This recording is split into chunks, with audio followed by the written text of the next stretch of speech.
अजीब school. School वैसे तो खामोश होते हैं, लेकिन आज मैं आपको एक ऐसे स्कूल के बारे में बताने जा रहा हूँ जो सब स्कूल्स से बेहद अजीब था। ये एक सच्ची कहानी है जो मैं आज को सुनाने जा रहा हूँ। तो कहानी शुरू करने से पहले मैं आपको अपना तारुफ कराता चलूँ कि एक प्राइवेट स्कूल टीचर हूँ और काफ़ी स्कूल्स में पढ़ा चुका हूँ। ये स्कूल मेरे लिए नया था, पुराने स्कूल को अलविदा कहकर ये स्कूल जान किया था। मुझे पहले दिन ही स्कूल तमाम खामोश सा लगा। मैंने किसी को महसूस न कराया और पढ़ाता रहा। कुछ दिन बाद मैंने इस स्कूल के एक पुराने टीचर को कहा कि क्या यह स्कूल तुम्हें अजीब नहीं लग रहा? उसने मुस्कुराते कहा, सिर्फ लगता नहीं है भी। इसने फिर मुझे जो वाक़या सुनाया वो मैं आज आपको सुनाने जा रहा हूँ। ये स्कूल एक तमाम खूबसूरत स्कूल था जो कि नर्सरी से लेकर 8वीं जमात तक था। इसमें 10 कमरे, एक ऑफिस और एक कंप्यूटर लैब था जहां पर स्टूडेंट्स को कंप्यूटर की तालीम दी जाती थी। वो फुल एयर कंडीशनड था और इसके बाहर गैलरी थी जो कि सारी तस्वीरों से भरपूर थी, जिस पर उन सब की तस्वीरें थी जो कुछ ना कुछ कर गुजरे हैं, मतलब के एजादात या जो चीफ कर्नल जनरल रह चुके हैं वगैरह वगैरह। मैं आपको बताता चलूं कि इस स्कूल का जो मालिक था वो दावत इस्लामी का वॉलंटियर था जो उनको चंदा लेकर देने या तबलीग दीन इस्लाम में मदद करता था। तो उसके पास दावत इस्लामी के तालिब इल्म आते रहते थे। एक मर्तबा उनके पास एक तालिब इल्म तबलीग के हवाले से आया जिसको वापस जाने में देर हो गई। तो स्कूल के मालिक ने उसको कहा कि आपको बेहद देर हो चुकी है, आप आज रात हमारे स्कूल में गुजारें और कल सुबह होते ही वापस चले जाएं। इसने हाँ कर दी और स्कूल में आया। वैसे शाम हो गई थी और रात होने वाली थी।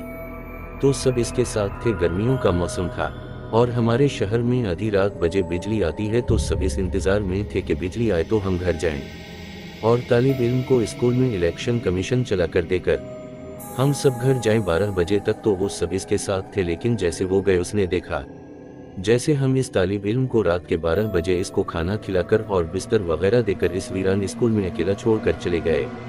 क्योंकि स्कूल हमारे घर से थोड़ा ही दूर वाक़ था, तो हम इसको कहकर गए थे अगर कोई भी ज़रूरत हो तो फ़ोन करके बता दीजिएगा।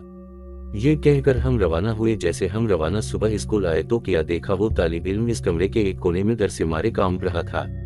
हमने हालात मालूम किए तो उसने बताया, जैसे आप स्कूल से गए तो मैंने सोने का सोचा, क्योंकि मुझे फजर को उठना था तो मैंने जल्दी सोने का प्रोग्राम बनाया। लेकिन मैं जैसे ही सोने के लिए बिस्तर पर लेटा तो स्कूल का बाहर वाला में कैट खटकता सुना। मैंने सोचा आप आए हैं, फिर से मैं दरवाजे पर गया। जैसे ही मैंने दरवाजा खोला और देखा वहाँ कोई भी नहीं था। मैं थोड़ा घबराया, लेकिन फिर दिल में ख्याल आया कि वहाँ होगा। मैं फिर अंदर कमरे में आया और अंदर वाला दरवाजा बंद करके सोने लगा। मैं जैसे ही सोने के लिए बिस्तर पर लेटा तो मैंने फिर दरवाजे के बजने की आवाज़ सुनी। फिर मैं दौड़ा दरवाजे की जानिब के देखूं ये है कौन जो इतनी रात को तंग कर रहा है। मैं जब दरवाजे पर पहुंचा तो मेरे रोंगटे खड़े हो गए, क्यों फिर से वहां कोई नजर नहीं आया। अब मैं जान गया था कि कुछ तो है। फिर मैं अब डर भी रहा था और सोच भी रहा था कि हो सकता हो मेरा वहम हो। इस तरह दिल को तसल्ली देते हुए मैं अपने कमरे में दाखिल हुआ और बिस्तर पर लेटने लगा। जैसे ही सोने के लिए बिस्तर पर लेटा तो फिर दरवाजे बजा, लेकिन अब की बार बाहर वाली गेट नहीं और न ही स्कूल के और कमरे की। अब की बार ठीक मेरे कमरे का दरवाजा खटका। में दंग रह गया कि इस स्कूल में मेरे सिवा और कोई नहीं, तो ये दरवाजे पर कौन है। यहाँ मेरे दिल की धड़कन तेज हो गई और मैं डर के मारे वरद करने लगा। मैंने हिम्मत की और दरवाजा खोलने के लिए आगे बढ़ा। जैसे ही मैंने दरवाजा खोला मेरी तो रूह कांप उठी। गैलरी में जितनी भी तस्वीर लगी कर्नल जनरल इन्वेंटर डेस्को, जिनमें कुछ तो हयात थे लेकिन ज्यादातर मर चुके थे, वो सब जिंदा होकर मेरे सामने खड़े थे और मुझे कह रहे थे बाहर निकलो है, तुमसे बात करनी है।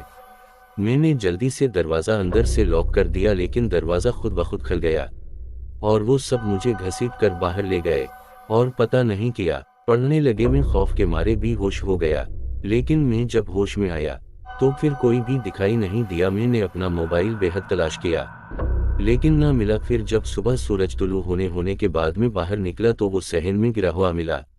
मुझ पर इस कदर खौफ तारी हो चुका था कि पूरी रात एक कोने में बैठकर गराज दी और वहां से हिलने तक की हिम्मत ना थी। और अब बस ये इंतजार था कि कब सुबह हो और कब मैं इस स्कूल से निकलूं। इसके बाद कभी किसी को इस स्कूल में रात को अकेला ना रहने दिया।